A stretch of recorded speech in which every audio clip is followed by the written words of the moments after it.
Okay. Is there any further discussion? Is there any discussion from the audience? Any discussion here? Where's the other?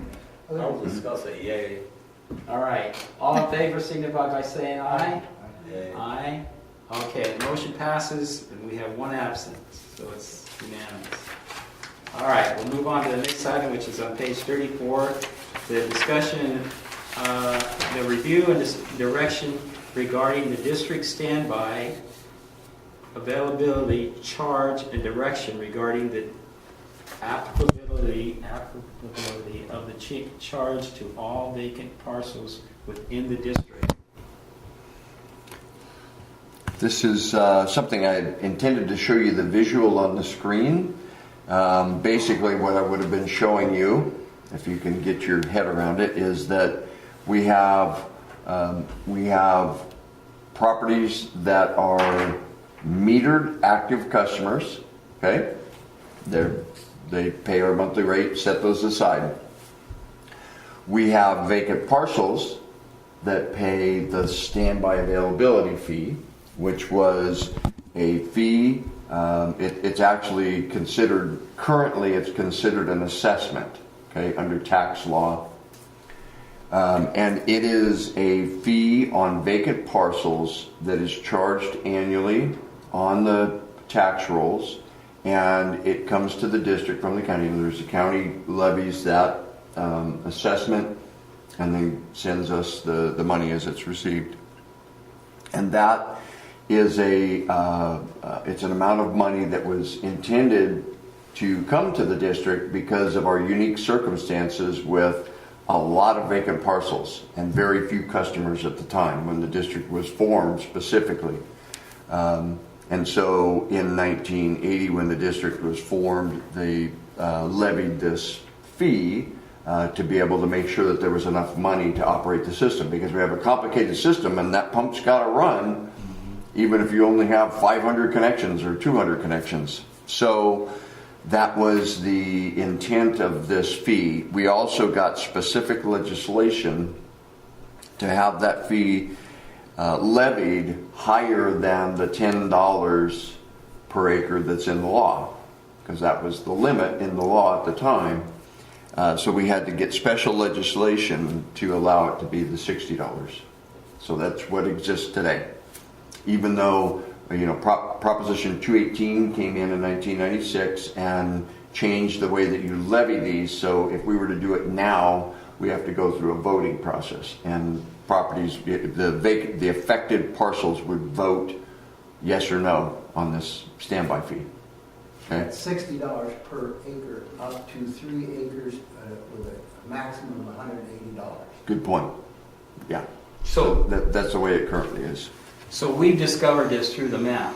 Yes. Well, we knew that there were a number of parcels, that vacant parcels within the district boundaries that were not paying availability, just based on, you know, the list that's generated annually, and knowing that there were some large parcels that had annexed over time into the district that were not being charged the standby fee.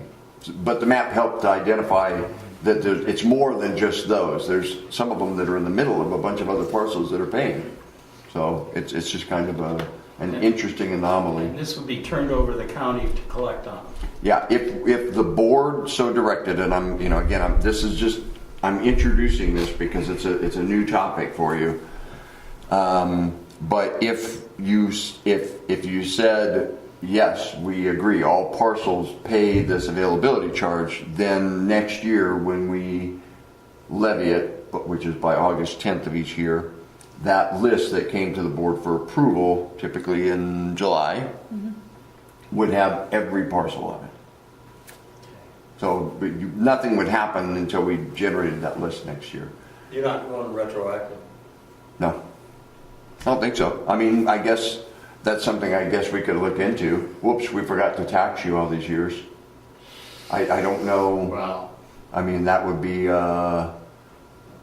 probably a pretty unpopular decision. And Emery's, I'm sure, going to shed some light on his thoughts related to it, because it's it's been the subject of some misunderstandings too of what this fee is all about and why it applies and why it, where it doesn't, and but there's nothing restricting the board from applying that fee. It's just going retroactive is just another level I'd have to look into legally. Is there any, Mr. Omnibus might have something, I don't know. I know he's affected. let me go to the public first. Is there anybody in the public that wants to say anything about this? Is it already on the property tax bill? For all vacant parcels except some. It's on mine. It's not 80 acres I just got, it's on there. Yeah. It's 183 or 182. Okay. Do you have that for each one of those parcels that you have, or just as a? Well, it's 2 parcels I bought. Yeah. They're not all individual. But it's 182 on the, I just opened up a property tax. Oh, you know what? The county is probably tacking that on as an administrative fee. $2. Yeah. $2. I appreciate you bringing it up because that's not, we don't see that end of it unless we own property where we've got a vacant parcel. But, Go ahead. yeah. So, see, I go out and buy one of these lots that isn't paying the thing, and I say, I'm gonna build my house now. I want my water, and I come over here.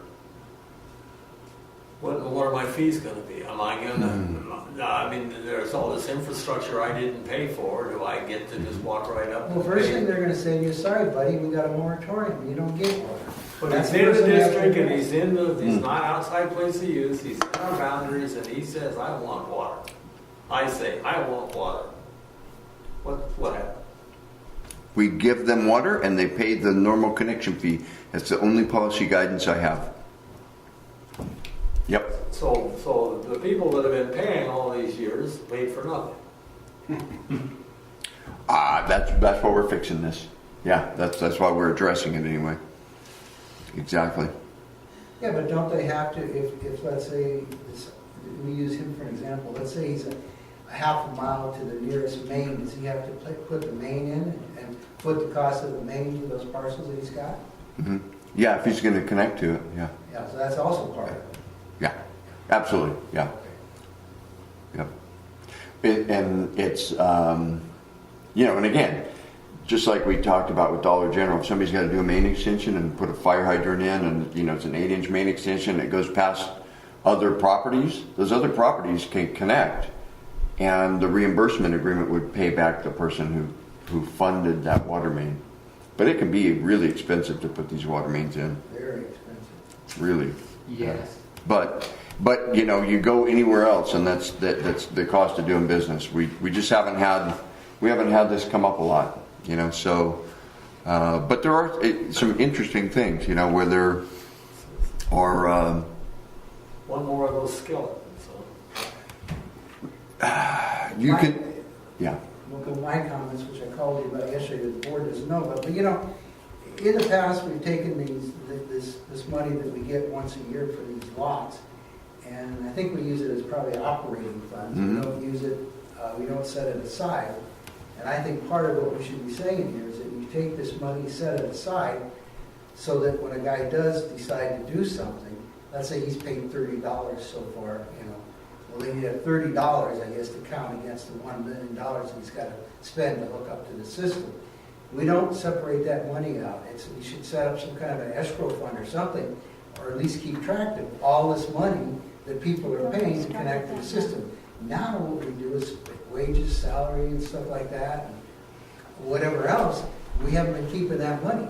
And I think this board needs to take some action to make sure that that amount of money is set aside for future use for these people who've been paying into the system and to hook up to the system, because it's not there. And it hasn't been there since 1980. We've got some parcels owned by the state of California that are in our boundaries and inside the place of use that we're not charging. That's the ones over by Tim, right? Those 2 red squares over there. They're off of Jalapa. 132. Jalapa, yeah. He said, yeah, 132. Yeah. I mean, there's a few. Well, My other comment is that if you decide to charge these parcels, and they're probably predominantly going to be served by well water, because I'd say most of them are probably in the subdivision and pay. But anyway, then you've got the issue of, are you going to continue this moratorium? Do you say, okay, here's your bill, oh, by the way, you can't have water, because it's a moratorium.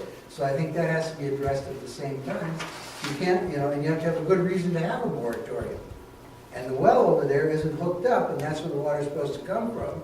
So I don't know how you can do this real easy, in an easy way. But, it's pretty unethical to charge and then say you can't hook up because of the moratorium.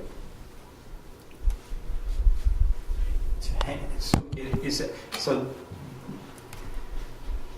that's true. I mean, you can't. There's a moratorium on outside place of use, right? But not inside.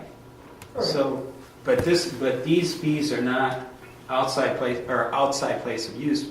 Am I correct? Inside. They're Both. district boundaries. So, Period. So for those people that are inside place of use, that doesn't apply. For And those, I would argue that they probably all are either paying availability or have a meter or something, or a stub or something, in the subdivision. And I think it is mainly outside. It's mainly outside, because how many are inside? Tell me. Well, he's got, You the should map be we able to can't see should show that. Yeah, I could have quantified it with the report. We'll look at it for the next month. But there's, for example, there's properties that are along. I think that's Merced Falls Road here on the right-hand side. That are in the district boundaries and inside the place of use that are not paying. Well, those you should progress. That's a straightforward deal. I mean, Okay. I don't think you need permission to even do that. That seems procedural to me. Yeah. If they're within the subdivision. I'm gonna go back real quick to Russ's question about the retroactive.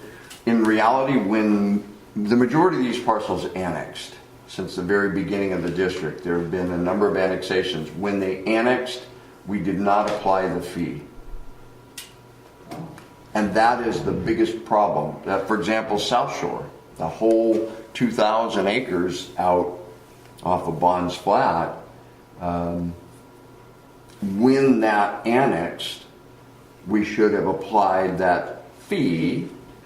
We could only charge them $180 a year, but I mean, it still should have been applied. They now, even though, they did move the place of use, those folks did, so they should be paying. Aaron and I talked about the little spot over, I think it's the Piney Creek area. Trailer park. Separate little island out there in the middle of nowhere that annexed in, they should have paid. And that was really, I don't know why procedurally we never applied that when those annexations occurred. Normally you do it as a condition of the annexation that they pay. They pay a buy-in fee to get them caught up, and then they pay the ongoing assessment. The thing is, if they're outside the place of use, that's almost even more of a reason for us to be collecting the money, because we need to be planning a source of water supply for them, and we've got no source of revenue now to do it. I mean, if they're in the district boundaries, we've got to think about how are we ultimately going to make sure, if let's just say we're going to do another well. I mean, we look at the water supply that we have. How are they going to connect? We don't leave it. Typically, you don't leave that planning all the way until the end, and somebody submits an application, you say, I just don't know, we haven't figured it out yet what the next step is. Normally, you say, okay, Ranchito well is maxed out, then we've got a plan to drill another well, it's going to cost us $375,000, so, And the thing that you can say is that, and I understand, Emery, where you're coming from too, but the thing you can say is, when that moratorium is lifted, you basically paid certain amount into your fee, right? So, okay. You know, I have a question for you, Pete. If, Mhm. you know, let's say you start collecting now, and you get, let's say there's 100 lots, so that's 30, that it's a, what would that be? 30,000? Yeah, Anyway, yeah. and somebody comes along and wants to hook up, I think they couldn't use the whole 30,000. I think that they could only use the share that they put into it, unless it passes some other properties. You know, because one guy could take that entire fund and wipe it out, and the other should have, the money they put into it would be flushed away. So they'd have to have a means for, like I say, escrow accounts, or some, you have to pay in so much, you got that, even though it would only be a little bit, each person that pays in gets that share. One guy couldn't come in and get a big project and take it all, right? I would think that's true. I mean, you could do it that way, I don't think you They should. could, but they would be contributing something if they came in and take it all, you know, I mean, that's why you gotta do planning in advance. You gotta see how many units you've got, what it's gonna take to serve them, how much it's gonna cost. You gotta collect it either in a connection fee and or these types of fees. Yeah. You know, I mean, this is really supposed to keep the other parts of the system functioning that are gonna get the water over there. You know, if it's on the outskirts or whatever, like Russ said, they're not paying anything toward a replacement of a pump here, or a new chemical feed system, or the SCADA, our favorite topic, you know, and that's what they'll immediately benefit from it when they do the main extension and connect. If you started to charge in-place and used properties, would they fall under that new rule that says that you have to have a vote on it or not? Because that'd be something new to them. You couldn't go back, could you? Or just say, oh gosh, we goofed and forgot to charge? I don't think that'd apply in a court. Do you? Seems like you have to go through the voting process. They went through a discretionary process to be annexed into the district and are subject to all of the rules and regulations and requirements in effect. And they knew this too, right? I can't put myself in that position. I don't know It was what an they were oversight. told. It was an oversight. I don't know if that's a legal reason to bypass the new current legislation that says you gotta get a vote, and you know they're gonna vote it down, because that's how that always works. You say, do you wanna pay a bunch of money? No, okay. All the properties? Yeah, that was, you know, Raymond, our attorney, just said every vacant parcel, that fee is subject to every vacant parcel. I mean, you know, certainly before we put on the tax rolls, we'll answer that question, but that would be, when they annex in, if we have just like a property related fee now, or monthly, you know, water rate, if someone comes into the district, they're subject to that rate. They don't get to say, no, I don't want to pay it. Or I would have protested it, you know, if you had a public hearing right now. If they come into the district, they're subject to what was in place before. It just should have been disclosed. It should have been part of the annexation agreement. But I don't really see a lot of documentation associated with those annexations. Go ahead. Well, Dan has brought up many times that we're a water company and he thinks we should be selling water. And I think that we all believe that we're here for the property owners of Don Pedro, who want it to be equitable and want it to be fair. But there shouldn't be any gifts to anybody. But there also, so nobody should be made to suffer for somebody else. So